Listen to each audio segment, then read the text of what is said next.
Trump's shadow looms over world leaders gathering in China, Tianjin, China. This week, leaders of three of the world's major powers are set to meet in China for the Eurasian Summit of the Shanghai Cooperation Organization, SCO. When Indian Prime Minister Narendra Modi, Russian President Vladimir Putin, and Chinese President Xi Jinping gather in Tianjin alongside other heads of state for the SCO's 25th summit, one key global player will be absent, U.S. President Donald Trump. Even if the United States isn't at the table, it is always in the room, said Yun Sun, director of the China program at the Stimson Center in Washington. And in Tianjin, Trump remains very much the talk of the summit. According to Sushan Singh, a lecturer in South Asian Studies at Yale, quote, "The one thing everyone will be discussing is the United States, its policies and tariffs," unquote. That is especially true for Modi. His visit comes just days after the Trump administration imposed steep 50% tariffs on Indian goods, among the highest yet under Trump's trade policy. The White House framed the move partly as punishment for India's continued purchase of Russian oil. Trump's unpredictable hardline stance, he recently dismissed India as a dead economy, sparking anger in New Delhi, marks a dramatic shift from decades of U.S. support for India as a democratic counterweight to China. It's a massive change, a complete pivot, Singh noted. Analysts argue the tariffs have pushed Modi to seek limited rapprochement with Beijing. Modi has little choice but to meet Xi and strike some form of deal, Singh noted. This will be Modi's first trip to China since 2018, after relations soured in 2020 when Indian and Chinese soldiers clashed fatally in a disputed Himalayan border zone. Recently, however, both nations have cautiously reopened channels, resuming tourist visas and restoring direct flights suspended during the COVID-19 pandemic. Modi's appearance in Tianjin signals a reluctant strategic recalibration and a recognition of India's weakened geopolitical leverage.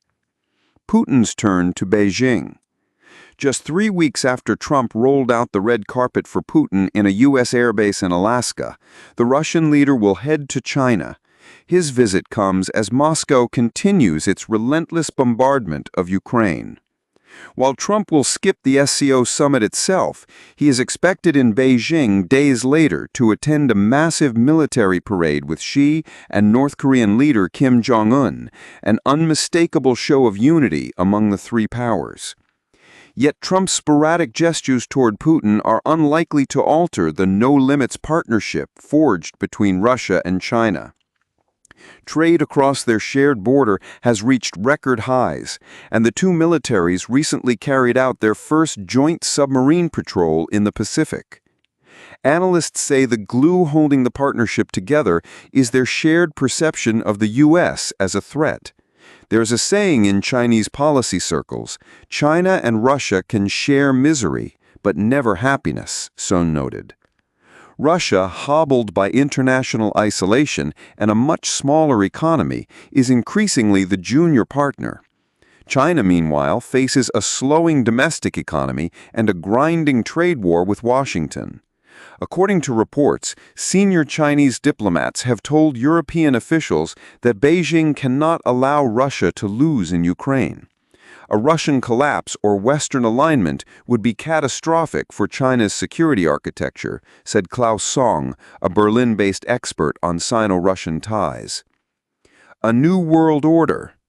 In February 2022, just before Russia invaded Ukraine, Xi and Putin met in Beijing and called for a multi-centered global order. Their governments have long bristled at U.S. dominance since the fall of the Soviet Union. Now, Trump's disruptive foreign policy, undermining allies and upending global trade almost overnight, offers Beijing a fresh opening. As leaders gather in Tianjin for the SCO summit and later in Beijing for a World War II victory parade, Xi is expected to pitch China as a stable alternative to Washington. China is seizing this moment to show its neighbors it is a benevolent hegemon, trustworthy and predictable, Sun noted. Still, the SCO faces serious internal rifts, from deadly border clashes between India and Pakistan to disputes among Central Asian states and the Armenia-Azerbaijan conflict. Yet, for countries wary of Washington's increasingly unpredictable role on the world stage, this Eurasian forum may look like an appealing counterweight.